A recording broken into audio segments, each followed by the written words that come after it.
The journey we're taking is the journey within you. Everybody has their own story and their own journey to share. Every journey conceals another journey within its lines. The path not taken and the forgotten angle. Listen to the stories from others sharing their triumphs and struggles that led them to where they are today. Welcome to the journey within you. And I am just super blessed to have a dear friend today because I'm going to call her a friend. She is a friend. And it's kind of cool how we met. And I'm going to bring her on up in the room here. There she is. And I just, I got this message on Instagram and she said, "I love your faith." And I thought, God, that was sweet. And then I was kind of nervous because you know how we get those messages. And I'm like, okay. And then she started asking me where I was from. I thought, do I answer this? But something told me inside, like, yeah, answer her. Yeah. And so I did. And we have built a neat relationship through Instagram. I told y'all, social media brings people into my life. And I love it. And how I get to meet all my friends. And so we have been chatting for, I guess, a couple of months now, maybe 3. Yeah.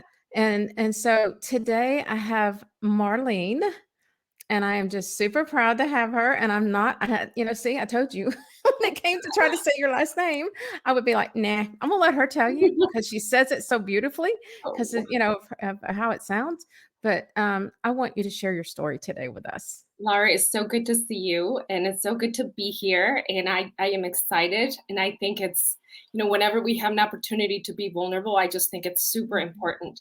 And I think, we live in a world that we are told to be careful. We're told to be cautious. We're told to, to not talk to strangers. We're told to, be guarded and have boundaries, And while it's important to understand what that means, boundaries, I think it's also extremely important, if not more important, to understand what it means to be vulnerable and to understand the benefits of being and living a vulnerable spirit, to being in a state of vulnerability. And I think if anything, I think that what can improve the quality of our lives is when we understand that we're all in this together, that we're all looking for communion, we're all looking for unity, we're all needing faith, in my opinion. I think even if you don't think you're needing faith, I think when those struggles come and the adversities come, you want to seek for a higher power. And if you are not prepared to find that, where to find the higher, this higher power, this higher essence of power, I think, people tend to fall into despair. People tend to fall into addictions. And I think, for me, it's just always been super important to seek for that higher power, whether I'm in adversity or whether I'm just, scrolling through social media. But I think, for me, really was moving and touching when I heard you say, whatever it was that it was, of your faith. It was a reflection of your relationship with your faith. Yeah. It was, for me, it was touching. And as I'm sure it is for a lot of people, when they see your stuff on social media, it just takes one person, you know what I mean? To say something beautiful. And because we never know what people are struggling with. We never know what we're living behind closed doors. And as you know, what I've been through in the last few months with my experience and as a mom, it was horrific. And so your beautiful messages, your faith gave me strength. And I just think, thank goodness you responded. And I'm glad you did a little bit of research because I was a part of the, the Amberley Lago community. So I'm just glad that you were able to trust and to follow through and to also be curious enough to get outside of yourself and outside of your fears to see, hey, perhaps this is a new friendship, a new relationship. Right. At the end of the day, you can always block people when they're crazy. Exactly. That block button. I use it. I use that block button a lot. But I think, sister, you are on for good. Yeah, no, thank you so much. I really appreciate being here. I think you're a lovely lady. I'm definitely curious about your lifestyle. And I think I want to know more about you than you would like to know about me. So what do I know? Yeah. It's just and so it's just been fascinating and interesting. And we've just been talking and Yeah. developing a friendship. And I think that at the end of the day, that's what it's about, Mhm. just being a Mhm. good person and reaching out to people and let down your guard so that you can connect and serve, Mhm. Mhm. others other than Yes. ourselves. So, Exactly. That's the biggest thing is being able to serve others and serve them well. yeah. So, Marlene, tell me about, like, your childhood. What was it like growing up?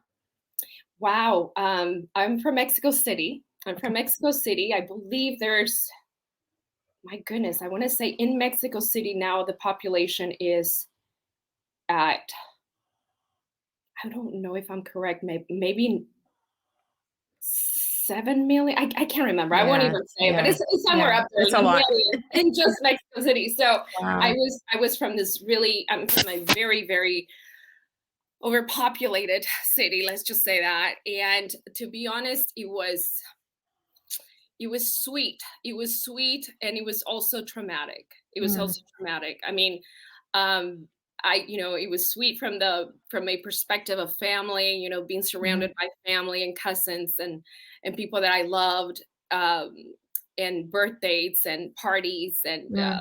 just a lot of love, and also teachers, from kindergarten to elementary that loved me and that taught me fundamentals and Mhm. principles. So I appreciate all that, but it was hectic. It was Mm. a rough life, Mm. because we don't have the we don't really we were actually a little below middle class, and so we we didn't have our own car, Mm. so we had to use public transportation. Mhm. And if anybody's listening to this and you know about public transportation in Mexico, it's different now. It's quite different now, but it Mm. wasn't as dangerous before, but it was still traumatic Not safe. for me. Yeah. It was, Yeah. So you many were, people. yeah, so many people, and you get into this vehicles, and you're there with like 20 other people, and Mm. everybody's squeezed together Yeah. and like sardines. And Yeah. then you begin to develop a state of survival. Mm. That's what I remember, that I feel in a way it helped me, but it also triggered the beginning of my fears, Right. and I think Right. that those, whether US or Mexico or anywhere in the world, you start developing fears based on your environment, Mhm. Mhm. and I think that's when some of those fears started.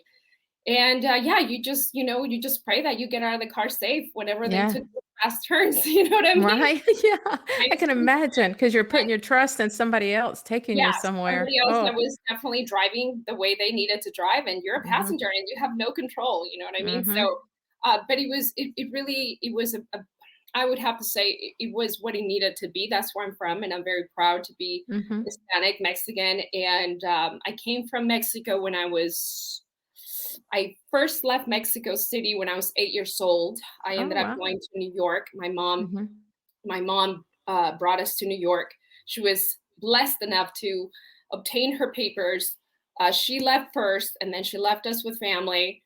And like many other people that again are probably familiar with this sort of transition from Mhm. moving from one country to another, it was definitely difficult to be left by your mom, by Mm. the woman that's supposed to protect you and take care of you. Yes. You're Yes. suddenly left without her, and you're left with family members, and Mm. things happen to you when nobody's watching, you know what I mean? Mhm. So that was a little bit, difficult. But we left. We ended up in New York as soon as she was able to transition us. But then we went back to Mexico. We definitely bounced around a little bit. Mm. And I'm proud to say that whatever doesn't kill you makes you stronger. So I'm Yeah, okay. I'm exactly. okay. That's right. Yeah, we moved a little bit, um, went back and forth, and eventually we landed in Rosarito Beach. I don't know if you know where that Yeah, is. I've heard of that. Yeah. Yeah, I was there when I was 12, from 12 to 13. I lived there with my brother, who's 3 years older than me. And I surprisingly did really well. I mean, I went Mm. through the struggle of solitude, loneliness, because my mom Yeah. would not live there with us. She would just go back and forth every Yeah. weekend, and she would go and bring food on Fridays, and on Sunday, she would come back and work graveyard, and so then Mm. she'd go back again on Friday, and so she would just drop off food, and basically, I had to take care of myself, since Yeah. I was very young, Yeah. but, I did really well, and, I think that sometimes when we are left to ourselves, we're either going to steer towards being better version of ourselves, or Mhm. we're going to go the other way when Mhm. we probably get influenced by the wrong influence Mhm. and Mhm. start losing ourselves. And Right. for me, I have to say, thank goodness, I think it was from my upbringing, I was able to use that, and without knowing, I was elevating myself somehow. Mhm, So mhm. I I was think we just, go into, like, survival mode. We yeah, know we got to go into survival mode, and like you said, if you don't choose that, then you're going into destruction mode. yeah, I yeah, mean, that fast it can happen, and that at that age, I mean, that's a very tender age to make that choice of a path, yeah. especially when you feel lonely and when you feel like you're on your own having to do all that. So Yeah, but that's it's not a when I go back and look into it, mhm. I never look at it as, "Oh, poor me," No, I never mm-mm. have.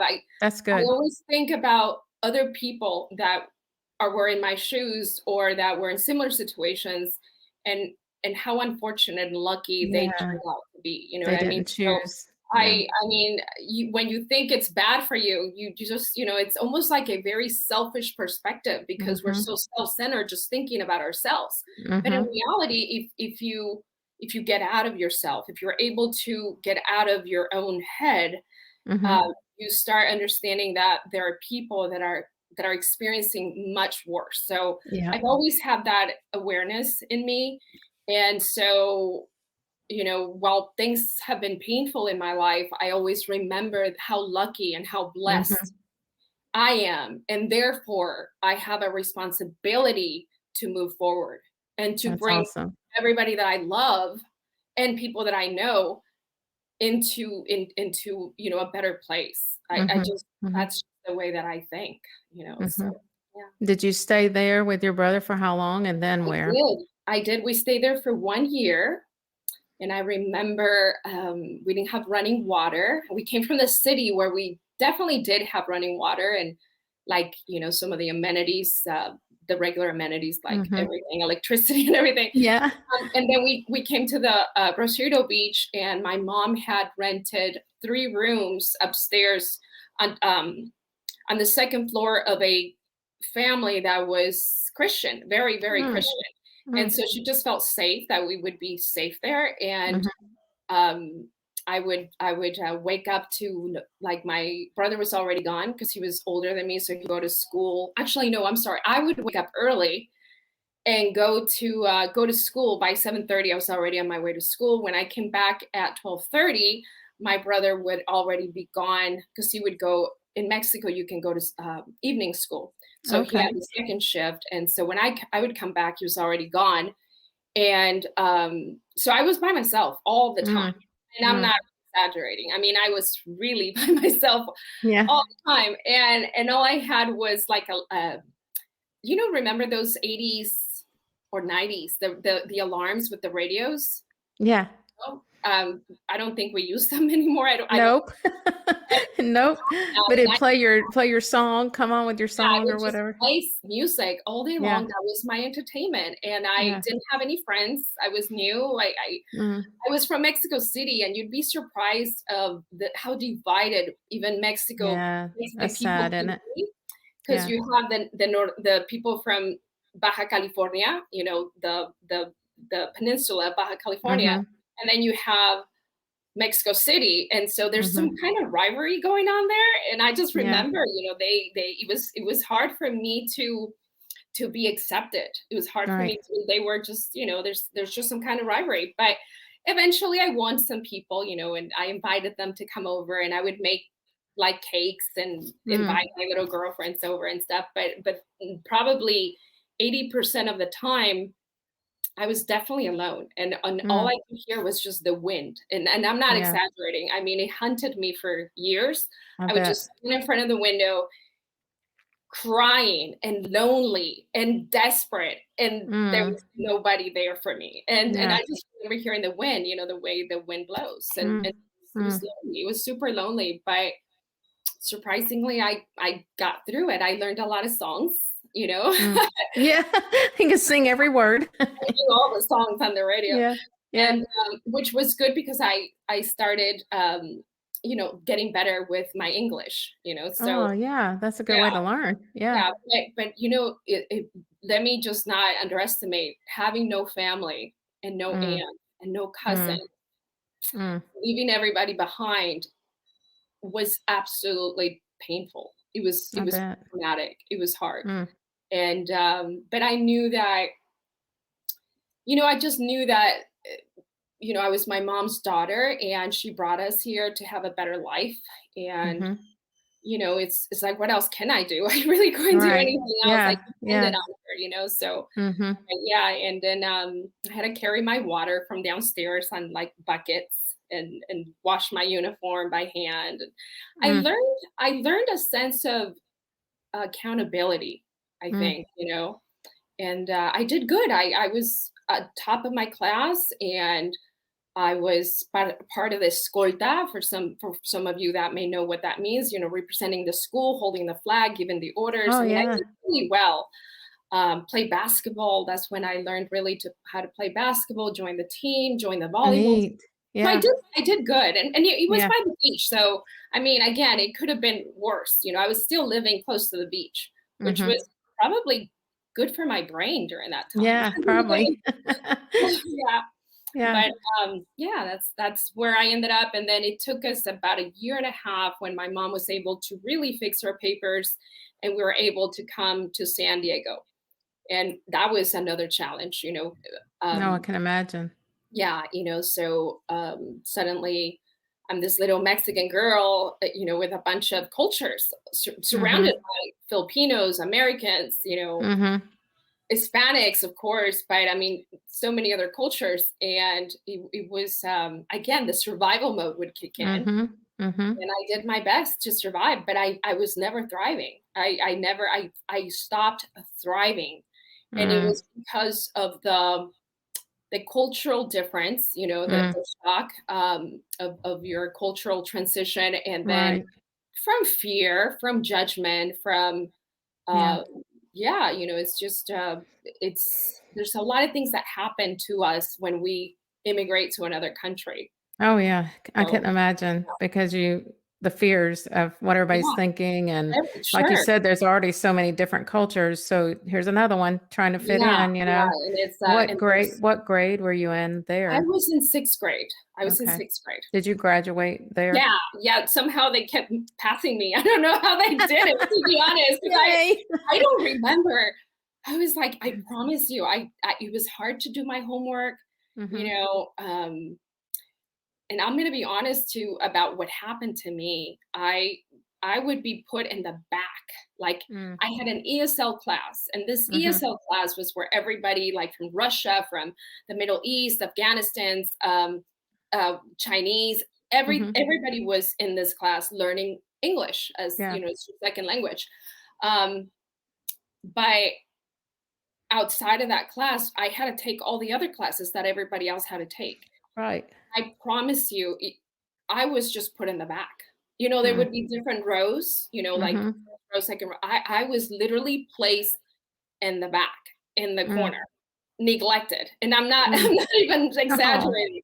And so you know how the teacher would call on different people, and then Mhm. sometimes, they go in order. They would Mhm. literally skip me because maybe they just didn't think that they could depend on an answer. Right.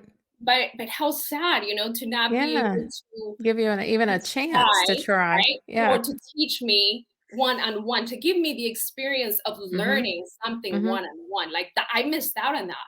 Where Yeah. if I would have had someone say, "Hey, Marlene, like, come on, let's give her a chance."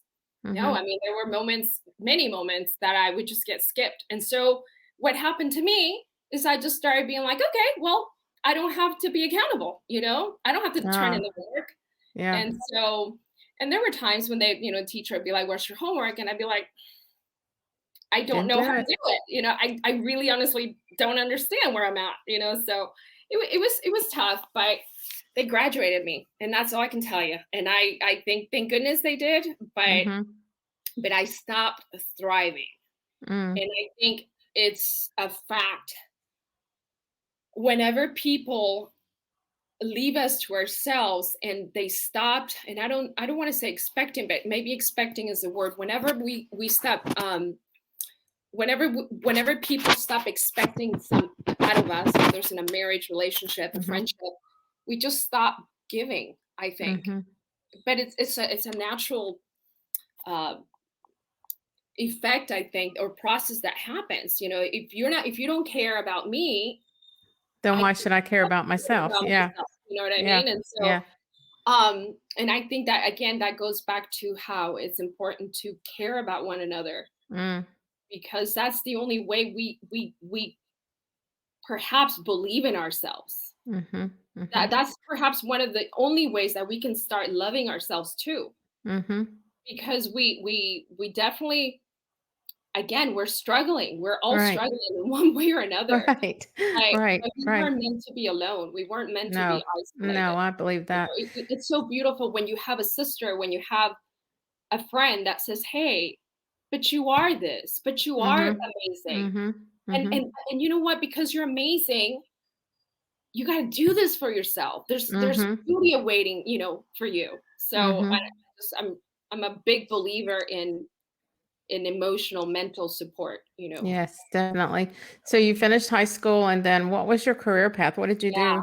do? Um, Actually, during high school, I ended up being sent away to Mexico, and when I was a junior. So my mom sent me away, worried to death that there was a man that was 21 years old, that I was already working. I was working part time, and this manager wanted to marry me. So, Mm. yeah, my mom didn't know how to deal with it, and she sent me away for a year. So Mm. I never graduated on a traditional level, like Right. everybody else. I came back and I did night school. But yeah, so my mom was like, forget it. I didn't bring you to the US so that this To go get married all of a sudden, get yeah. married and get you pregnant and there goes your life. Mhm. Yeah. So I went through a lot with that, but I was very grateful and thankful after a few months. And I said, you know what? I'm glad my mom saved me. I have to say, Mm. I'm very glad she saved me from that, Yeah. because it would have been rough, I Yeah, think. that would have been rough. Yeah. Yeah. But after that, it took me a few years to get myself, probably no, it took me a couple of years to come back, a year to come back, and then I started working, learning about life, always working, and I somehow just ended up in sales. Mm. I worked in department stores. I didn't think I could go to college. Like nobody Right. spoke to me about college. Right. I didn't think I was eligible to go to college, and I didn't have any family. Again, I had one uncle out here, but I don't think he spoke to us about college, although he was successful in his own right. Yeah. I just didn't think I was good enough to go to college. I just Mhm. thought that's not for me. That's for the rich guys, the rich Right. people, and I'm not, like, that's not for me. So Mhm. I've always had passions. I always had wishes, desires, dreams, and so, but I did the best I could to just be successful on my own. So I just started working. I moved out when I was 18, That's and awesome. that's when I met my daughter's dad when I was 20, and then I had my daughter at 21. Wow. Yeah. Yeah. So now you guys married, or are So you no, married? Okay. my daughter's dad and I got divorced in 2001, and Okay. I met my current husband in 2001 as well. Okay. And I'm still very good friends with my daughter's dad. He's a really beautiful person, and um, I met my husband in 2001. He's an ER physician, and that was quite the struggle. It was never easy. It was never a healthy relationship. We've Mm. made it into a healthier relationship, but it's what, 21 years, Oh, and we're wow. still together, but Yeah. it's had its challenges, and he's taught me a lot, and I feel like I teach him a lot, but at the end of the day, I think what keeps us together is just love. We Yeah. just love each other and God, to be honest, Right. like Right. our love for God, and it's funny how God, when you remember God's love, and and you love God, Mhm. you want to reflect that for Mhm. the people that you love as well. It's like a Mhm. reminder, that Mhm. it's an example of how we too We are can to be. love. Yeah. Yeah, Yeah. exactly. His love is the greatest love of all. So we want to Exactly. amplify that in how we act toward each other. And if Yes. I always thought if he's not in the center of our relationship, then it just doesn't work. I mean, you have to have Yes. him Yeah, be a we have part, to, we always go by, we love God, and then um, love each we other, love each other, and that's just our the way that we deal with arguments, or the way we deal with just any type life. of Yeah. distraction. Or I can so imagine that he's very busy if he's an ER he is. doctor. They work a lot of He hours. works nasty hours. Mm, And I'm Latina, I'm Mexican, so I remember in the beginning, that was rough for me too. I yeah, was like, because again, you're alone. yeah, and Yeah, but you know what's funny? I noticed that because I almost feel like I was trained to be alone true, true. and to learn that type of isolation, Mhm, hours and hours and hours of being mhm, alone, mhm. I was able to endure, and I've been able to endure his tough schedule, because it's Mhm. not for everybody. It's I'm just not. honest with you. I have that same situation with my husband before we got married. He's like, "I work a lot." And he just kept telling me, he says, "You don't really understand. I work a lot." And he's gone. He travels with our business. And Yeah. so I'm like, "I'm okay. I support you in that because this is who you are. Mm, You're living your passion." And mhm. so we got married. And of course, every time he pulled out of the driveway, I'm crying like a baby because I missed him, Of you course, know? of And course. he'd come home and I'd welcome him home. It's so exciting to have him home. And I started figuring out how I could make this work. And I thought, you know what? I can travel with you and Ooh, we I can get love an RV and yeah. we can travel and do our job.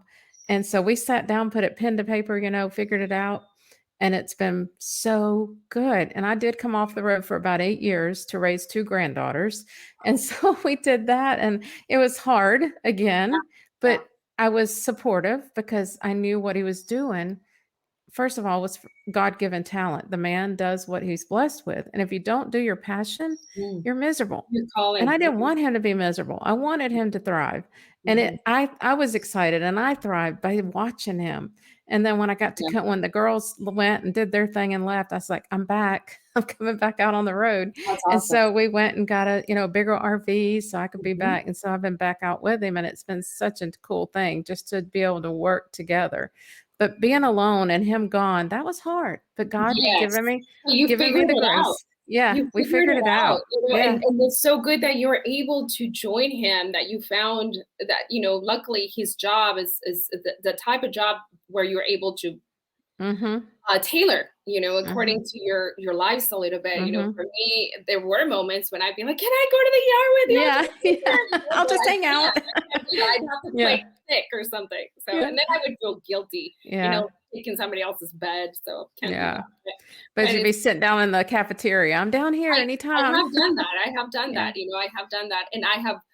My goodness, I mean, I remember making several trips to his work just to say hi, just to bring a Yeah. coffee or something, whatever Yeah. it took to make sure that you keep that connection Oh, going. yeah. So important, Yeah, so I've done important. that. I've done So that. y'all But been married, what, 21? Is that what no, you no, said? no. We got married in 2015, to be honest. It Okay. took us a long time to Yeah. get married. In Yeah. fact, I never even imagined I was going to marry this man.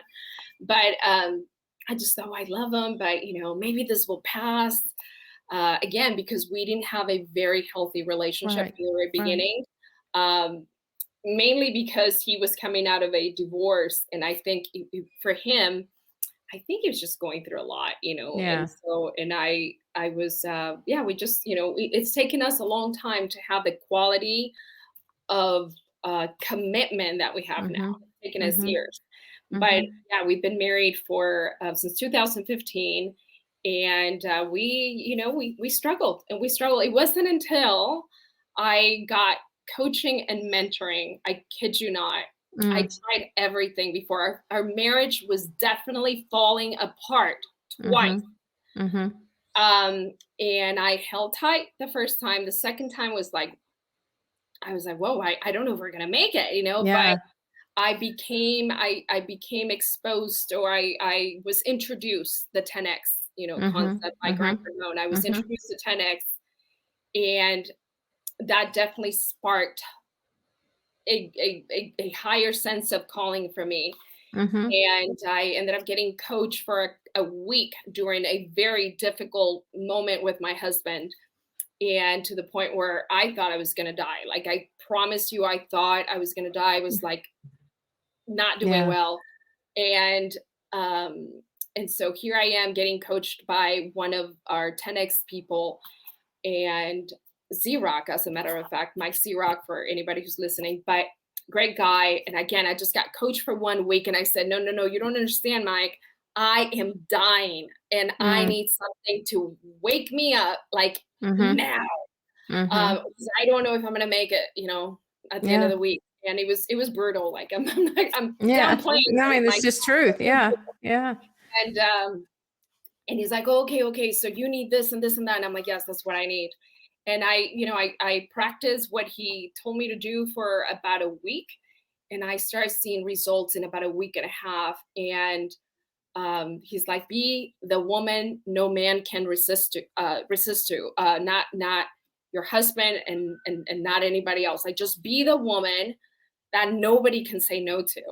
And Mhm. while that sounds kind of perhaps egocentric, it's all I needed. I needed to focus on me. I needed to put the Mhm. light back on me, Mhm. and I needed to work on me and not Mhm. worry about losing him or problems or fears or this and that. I just needed to grab a hold of myself and appreciate me so much that I needed to invest in me. Right. And so I Right. started doing that. From the moment I would wake up, I would, I would remind myself that, I'm alive, and drink my water and exercise.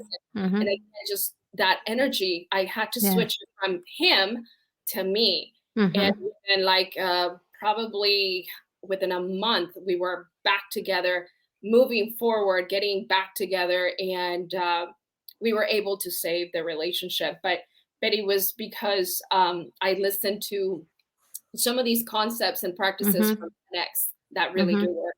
And then Mhm. after that, we get better. And then I met Richard Dolan, my mentor and my Mhm. coach. He's my goodness, I can't say enough about this man. But I did a mastery program with him for a year, and Wow. I gotta tell you, like, it changed Who my entire you life. Yeah. Like, Yeah. I am still me. I'm still Mhm. Marlene. I'm still, Mhm. bubbly and enthusiastic about life, whatever. But I found me. Like, I Mm. restored and I Mm. reclaimed myself. And I don't operate the same way that I used to. And it's not that I even try not to. It's just It just flows. an Yeah. automatic response that Mhm. I have learned and I have adopted as part of who I am, Right. based on what I'm committed to, based on my values, again, my principles. And Mhm. so, sure, I go through struggles and stuff, Oh, but yeah. I don't deal with them the same way that I used to. Right. I don't collapse anymore. I don't break so far anymore. And I just, I approach them very differently. And it's performance psychology, it's performance thinking. Mhm. And it Mhm. saved my life, and it saved my marriage, and it's made us more money, and it's made us be clear with our intention, Mm. and and be clear with our calling. And I think you know this, that when you understand, or you become clear with your calling, Mhm. you you're suddenly shining onto the Mhm. world, Mhm. and you start understanding what your gifts are and what your talents Mhm. are. and what you're passionate about, but passion itself is not gonna No. do it. You Right, need right. to really understand what your purpose is in life. Mhm. And Mhm. purpose, your calling doesn't change. Just so you know, your calling is what God said, hey, that's what you're meant for. That's Mhm. what moves you. That is Mhm. that is what I need from you. Mhm. And that doesn't change. That is who you are. Mhm. Right? So when you align that calling with your purpose, you become alive. Like Yeah. you Yeah. literally Unstoppable. unstoppable, alive, Mhm. energetic, Yeah. enthusiastic, and no matter what you're going through in life, what I've gone through with my daughter, Mhm. even though it paused me, it made me stronger after I came out of it. Mhm. Mhm. And that calling, it's still there. That's my Mhm. DNA. That's my Mhm. DNA. And I am very blessed that I was able to get coached by Richard Dolan. And so I become a mentor, a coach. And I just, for me, it's about sharing what has worked for me and Mhm. how I can help Mhm. others. Because to be stuck, to be stuck in pain, to be stuck in suffering is dying. No, Dying it's is not not living. thriving. It's not thriving, and it's miserable, and I tell people that you don't need to live in a miserable life. I mean, there's too much out there. Yeah, Yeah. we do still struggle, like you said. I mean, I had some things with my daughter, and but I was able to get through it in a different way also. And, I've learned through Alejandra, I've been doing a coaching with her for 12 weeks, and she talks about the human and the being. Human is when our ego is working and doing all the things, but being is being in alignment with God and doing what you're called to through God. And so we fight that. There's a lot of fighting between the human and the being in certain situations, and you have to Sure. learn what those are and being able to handle them. And that's the cool thing. It's like I've woke up and some things I'm like, I can handle that so differently now. Yes. People It's are like, you're amazing what always knowledge can do for us, you know what I yes. mean? Seriously, it's amazing Yeah. the right information, how we can improve the quality of our lives, Mhm. Yeah, you know? because I have I'm 61. And so I'm like, it took me forever to realize I needed self-coaching and self and development. I thought, why do I need to do that kind of stuff? Because I didn't believe enough probably in myself, first of all. And then to do it and have a whole new view on things, it's like, oh, why didn't I do this years Yeah. Oh ago? my gosh, It's yeah. just like, yeah, it's so beautiful. But Marlene, this has Absolutely. been wonderful. I've been just so thankful to have you on here on my podcast and to share your story and your triumphs and things that are coming for you. I know there's some great things still coming, and I believe in that for Mm. each of us. When we put our faith first, He leads us. He Yeah. has a plan for us. Our journey is already laid out. We just need to put feet to the faith, right? Yes, yes, So, yeah. yeah. So Thank you I so just much, of course. yes, yes, and, we'll reconnect for sure. Thank you. Absolutely, absolutely. Thank you so much, Lara, for having me. Yes. Thank you for joining my podcast today. We all have a story to share. Each story has purpose and makes an impact to you, the listener, creating a journey with passion and purpose. The journey we're taking is the journey within you. Please share with others and subscribe below.